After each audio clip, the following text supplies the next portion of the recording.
Welcome to Hood Champion Boxing and Sports. In boxing, you find a way to win or you find a way to lose. Terence Crawford's frustrated. That man is frustrated, people. He wants to fight now. You got to understand, Terence Crawford didn't take any damage in that Errol Spence fight. Terence Crawford, he's frustrated because my question is this. Did Terence Crawford get okey-doked? Now, I was talking about, hey, he dodged a bullet by not signing with Golden Boy. And I believe that, and I will argue that tooth and nail. That would have been the worst thing Crawford could do, is sign with Golden Boy. But check this out.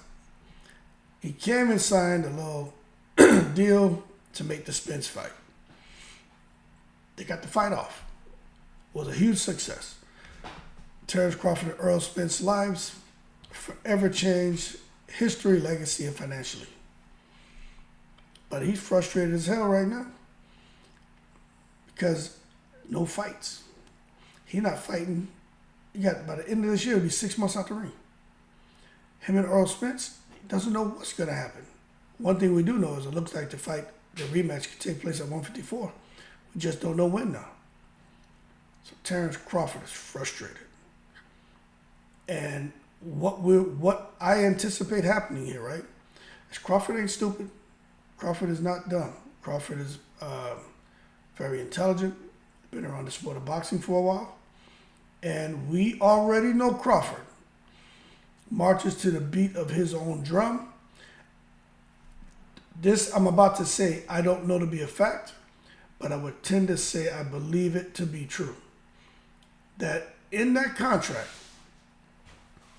between him and Errol Spence, the same way they addressed the rematch, the weight, the fight purses, I'm sure Crawford put something in there that would allow him to take a fight if for some reason Errol Spence isn't ready or if the rematch doesn't happen within 6 months or something like that. Because Crawford does not want to get cold. And what I mean by getting cold is inactivity. And let me tell you something. July, August, September, October, November. We're going into the 4th month. It's around the time where you want to start back training camp. This man is going to be ice cold. Andre 3000 going into 2024.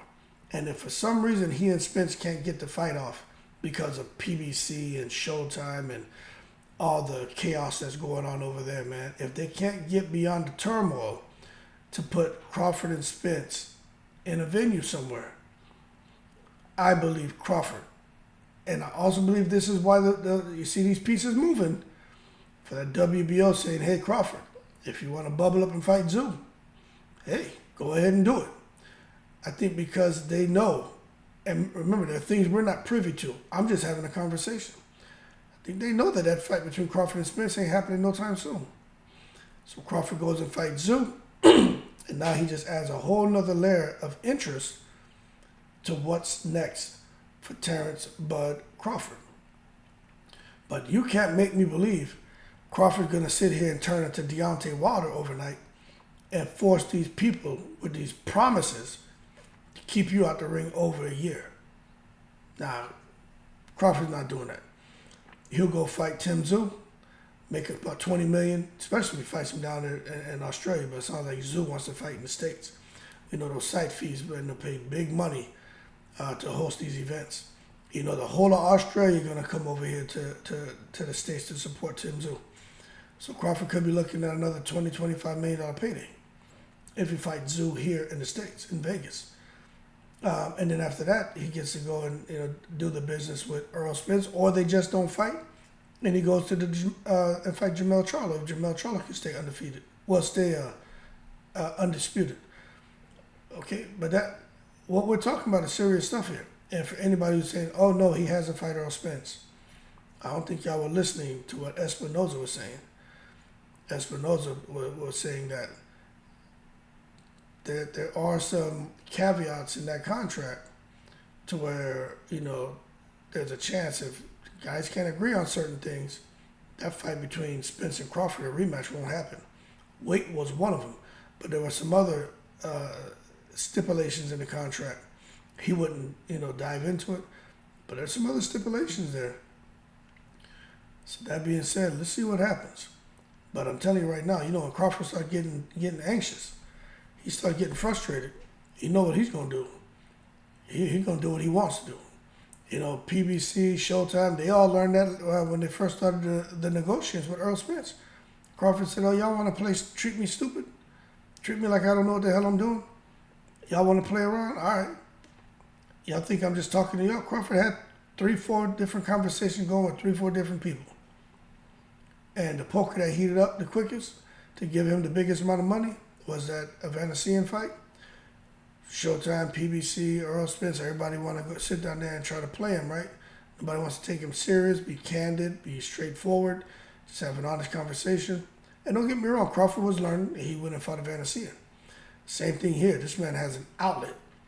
WBO gave him an outlet. He ain't going to sit here, man, and allow them to treat him like he's not the undisputed at 147. You crazy, man. Crawford going to do what he has to do. What's best for him, his family, and for him to be active and stay hot. Because he doesn't plan on fighting forever.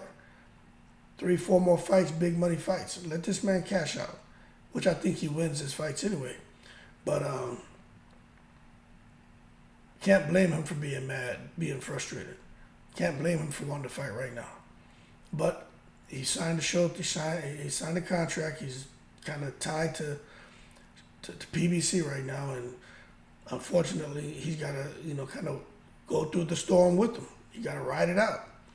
And hopefully they let him do what's best for his career and take a fight to stay busy, which I think would be Tim Tszyu. And then after that, take a look at what's there, either Earl Spence or Terence Crawford, if that's something that he wants to do.